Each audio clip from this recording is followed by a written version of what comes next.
Hello and welcome to the Thursday, December 5th, 2019 edition of Tesla Daily, unofficial Tesla podcast.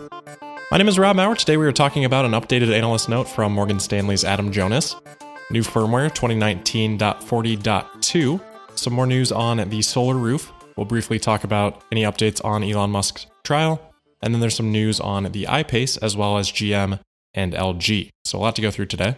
Tesla stock did finish down on the day 0.80% to $330.37. That compared to the NASDAQ up 0.1%.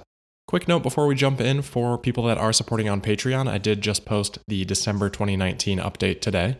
For any of you that are unfamiliar, that sort of gives an update on what I'm doing behind the scenes here to help continue growing the podcast, as well as some other fun stuff too. Make sure to check that out if you do have interest. Let's start off today with the Morgan Stanley note. Looks like this came out just after market close today, and it did seem to provide a bit of a lift in after-hours trading. We finished after-hours up about 1% from the closing price of normal trading hours.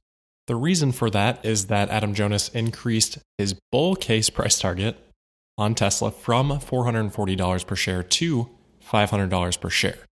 So as a reminder, some time ago, Adam Jonas decided he was going to have three price targets on Tesla. So he's got a bear case, a base case, and a bull case. I mean, I guess there's some merit for exploring different scenarios, but as an analyst, I feel like you're supposed to provide a perspective to your clients. I don't want to knock this too much because I haven't seen the full note, so I don't want to criticize before I do that.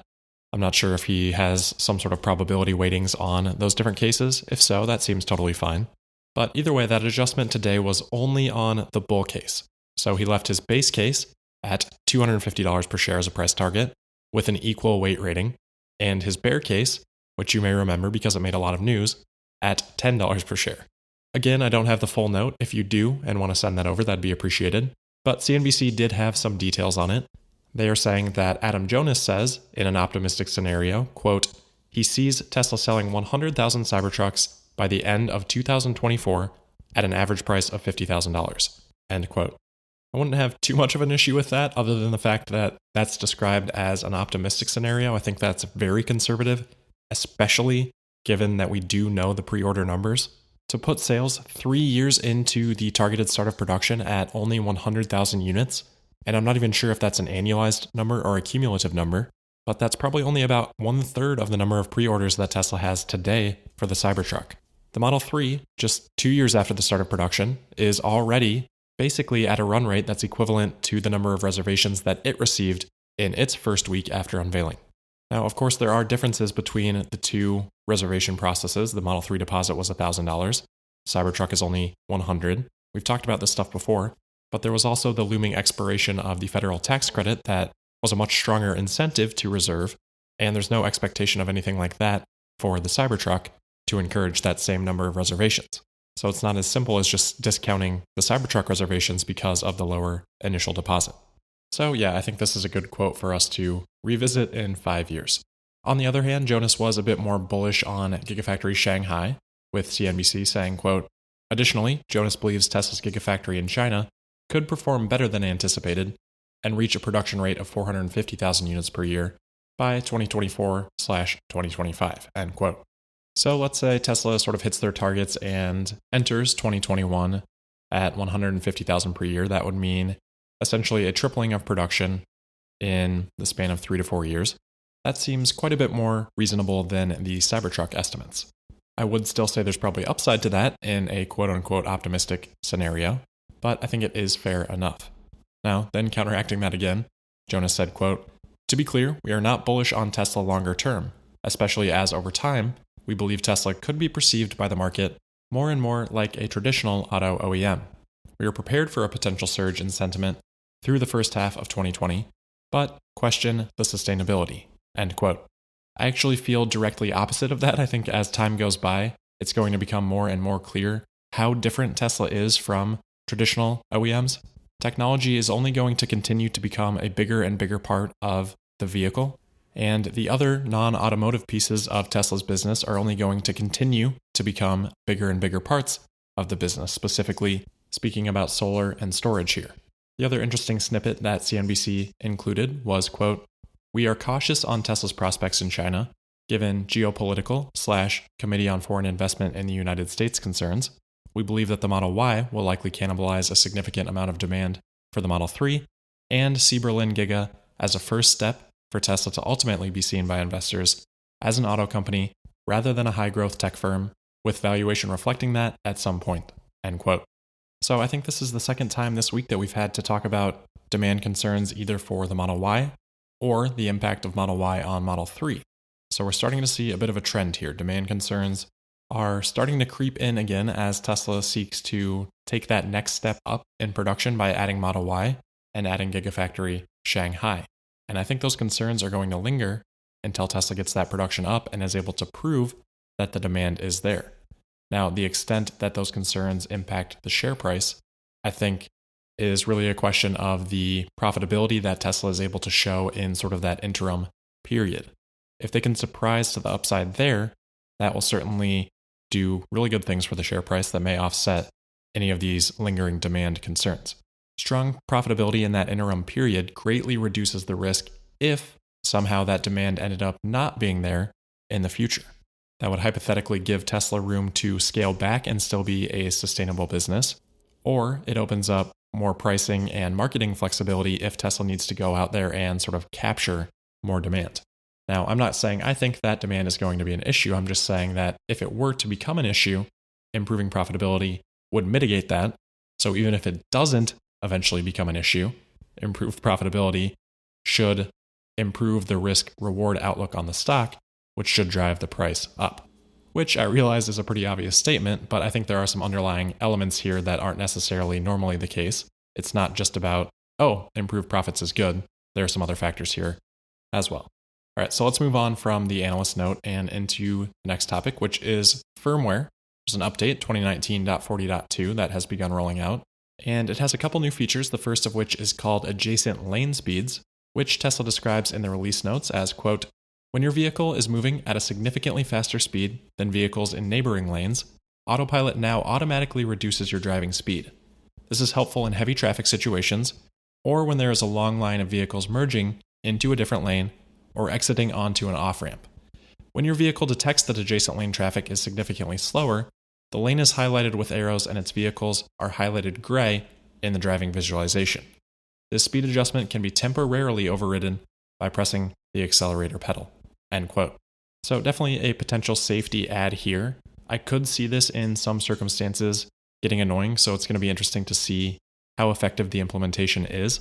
But if it's effective, obviously a very beneficial feature here. I think most people in those circumstances tend to slow down, hopefully. The concern that I've seen is if this would affect using Autopilot in sort of the carpool type of lane situations where maybe the intention is for one lane to be going much faster than the adjacent lanes. The second new feature in this firmware is auto steer stop sign warning. So the release notes describe this one as, quote, your car may warn you in some cases if it detects that you are about to run a stop sign, in addition to stop lights, while auto steer is in use. This is not a substitute for an attentive driver and will not stop the car, end quote.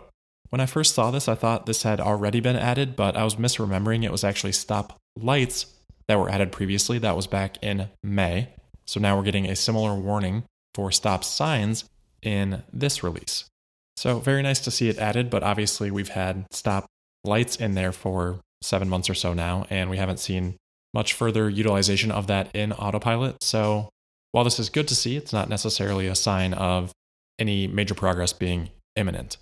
Next is a couple of updates on Solar Roof. This is sort of a follow-up to the hiring events that we discussed a few days ago. There are now a significant number of LinkedIn job postings for solar roof installers.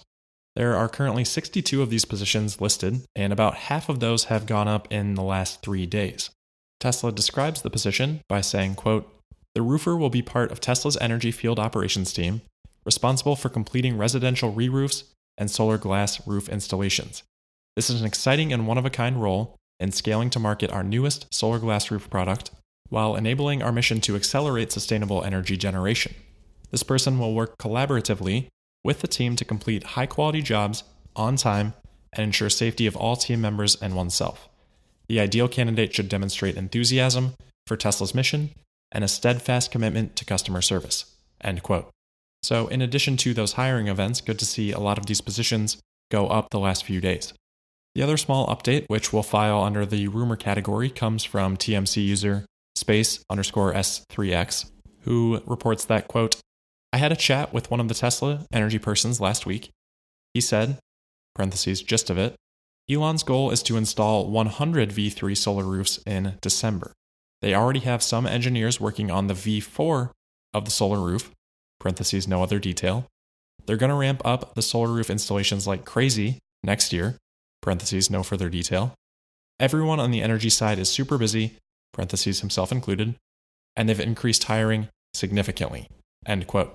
So I think that last piece is validated by a couple things. Obviously, the job postings that we just discussed, but also the leaked email from Electrek yesterday that said solar deployments are one of the top 2 priorities for the quarter.